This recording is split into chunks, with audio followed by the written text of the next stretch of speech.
ರೈತ ಧ್ವನಿಗೆ ಸುಸ್ವಾಗತ. ರೈತರಿಗೆ ನೀಡಿರುವ ಸಾಲದ ಪ್ರಮಾಣ ಕಡಿತ ಮಾಡಿರುವ ನಬಾರ್ಡ್ ನೀತಿ ಖಂಡಿಸಿ ಹಾಗೂ ಮೈಕ್ರೋ ಫೈನಾನ್ಸ್ ಕಂಪನಿಗಳ ಹಾವಳಿ ತಡೆಗಟ್ಟುವುದು ಸೇರಿದಂತೆ ವಿವಿಧ ಬೇಡಿಕೆಗಳನ್ನು ಈಡೇರಿಸಬೇಕು ಎಂದು ಕರ್ನಾಟಕ ರಾಜ್ಯ ರೈತ ಸಂಘದ ಸದಸ್ಯರು ಬೆಂಗಳೂರಿನ ಸ್ವಾತಂತ್ರ್ಯ ಉದ್ಯಾನವನದಲ್ಲಿ ಬುಧವಾರ ಪ್ರತಿಭಟನೆ ನಡೆಸಿದರು. ರಾಜ್ಯದ ವಿವಿಧ ಜಿಲ್ಲೆಗಳಿಂದ ಬಂದಿದ್ದ ರೈತ ಸಂಘದ ಸದಸ್ಯರು ಕೇಂದ್ರ ಮತ್ತು ರಾಜ್ಯ ಸರ್ಕಾರಗಳ ವಿರುದ್ಧ ಘೋಷಣೆಗಳನ್ನು ಕೂಗಿದರು. ರೈತರಿಗೆ ಮಾರಕವಾಗಿರುವ ನೂತನ ಕೃಷಿ ಕಾಯ್ದೆಗಳನ್ನು ರಾಜ್ಯ ಸರ್ಕಾರ ತಕ್ಷಣ ಹಿಂಪಡೆಯಬೇಕು. ಗ್ರಾಮೀಣ ಪ್ರದೇಶಗಳಲ್ಲಿ ಮೈಕ್ರೋ ಫೈನಾನ್ಸ್ ಕಂಪನಿಗಳ ಸಿಬ್ಬಂದಿ ರೈತ ಮಹಿಳೆಯರಿಗೆ ನೀಡುತ್ತಿರುವ ಕಿರುಕುಳಕ್ಕೆ ಕಡಿವಾಣ ಹಾಕಬೇಕು ಎಂದು ಪ್ರತಿಭಟನಾಕಾರರು ಆಗ್ರಹಿಸಿದರು. ಸಂಘದ ರಾಜ್ಯ ಘಟಕದ ಅಧ್ಯಕ್ಷ ಬಡಗಲಪುರ ನಾಗೇಂದ್ರ ಮಾತನಾಡಿ, ಕೃಷಿ ಕ್ಷೇತ್ರವನ್ನು ಸದೃಢಗೊಳಿಸುವ ಉದ್ದೇಶದಿಂದ ಆರ್ಥಿಕ ನೆರವು ನೀಡಲು ನಬಾರ್ಡ್ ಸ್ಥಾಪನೆ ಮಾಡಲಾಗಿದೆ. ಆದರೆ ಕೃಷಿಗೆ ನೀಡುತ್ತಿದ್ದ ಅಲ್ಪಾವಧಿ ಸಾಲದ ಮೊತ್ತವನ್ನು ಕಡಿತಗೊಳಿಸಲಾಗಿದೆ. ಇದರಿಂದ ರೈತರಿಗೆ ಆರ್ಥಿಕ ತೊಂದರೆ ಆಗುತ್ತಿದೆ. ಕೂಡಲೇ ಕೇಂದ್ರ ಸರ್ಕಾರ ನಬಾರ್ಡ್ಗೆ ನೀಡುವ ಅನುದಾನವನ್ನು ಹೆಚ್ಚಿಸಬೇಕು ಎಂದು ಒತ್ತಾಯಿಸಿದರು. ರಾಜ್ಯದಲ್ಲಿ ಮೈಕ್ರೋ ಫೈನಾನ್ಸ್ ಸಂಸ್ಥೆಗಳ ಹಾವಳಿ ಮತ್ತು ಕಿರುಕುಳದಿಂದ ಗ್ರಾಮೀಣ ಪ್ರದೇಶದ ಮಹಿಳೆಯರು, ದುಡಿಯುವ ವರ್ಗದ ಜನ ಸಂಕಷ್ಟಕ್ಕೀಡಾಗಿದ್ದಾರೆ. ಮೈಕ್ರೋ ಫೈನಾನ್ಸ್ ಸಂಸ್ಥೆಗಳು ನಡೆಸುತ್ತಿರುವ ದೌರ್ಜನ್ಯಕ್ಕೆ ಕಡಿವಾಣ ಹಾಕಬೇಕು ಎಂದರು. ಸ್ಥಳಕ್ಕೆ ಬಂದ ಸಮಾಜ ಕಲ್ಯಾಣ ಸಚಿವ HC ಮಹದೇವಪ್ಪ ಪ್ರತಿಭಟನಾಕಾರರಿಂದ ಮನವಿ ಪತ್ರ ಸ್ವೀಕರಿಸಿದರು.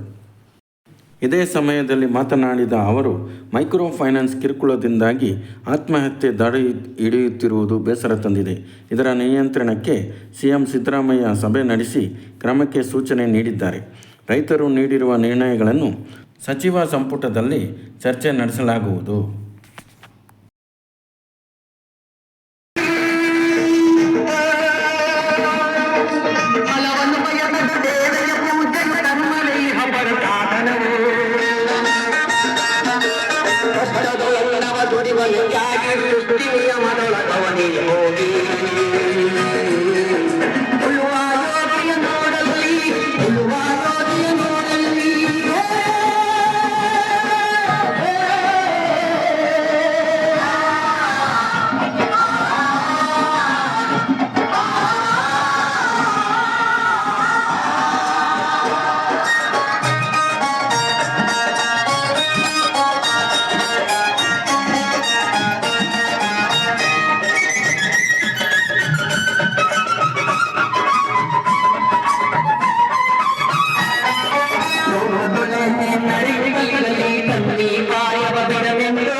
ಈಗಾಗಲೇ ಶೆಡ್ಯೂಲ್ ಬ್ಯಾಂಕು ಬೇರೆ ಬೇರೆ ಕಮರ್ಷಿಯಲ್ ಬ್ಯಾಂಕ್ಗಳು ಸಾಲ ಕೊಟ್ಟಿರೋದಕ್ಕೆ ನಮ್ಮ ಭೂಮಿನ ಅಡಮಾನ ಮಾಡ್ಕೊಂಡು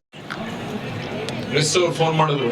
ಫೋನ್ ಮಾಡಿ ಮಳವಳ್ಳಿಲಿ ಒಂದು ಸಾವಾಗೈತೆ ಮೈಕ್ರೋ ಫೈನಾನ್ಸ್ ಅಂತ ಈಗ ಒಂದು 5 ನಿಮಿಷದ ಮುಂಚೆ ಫೋನ್ ಮಾಡಿದ್ರು. ಈಗ ಏನಾಗೈತೆ ಅಂದ್ರೆ ಎಲ್ಲ ಈ ರೈತರು ಸಾಲ ಈ ಮೈಕ್ರೋ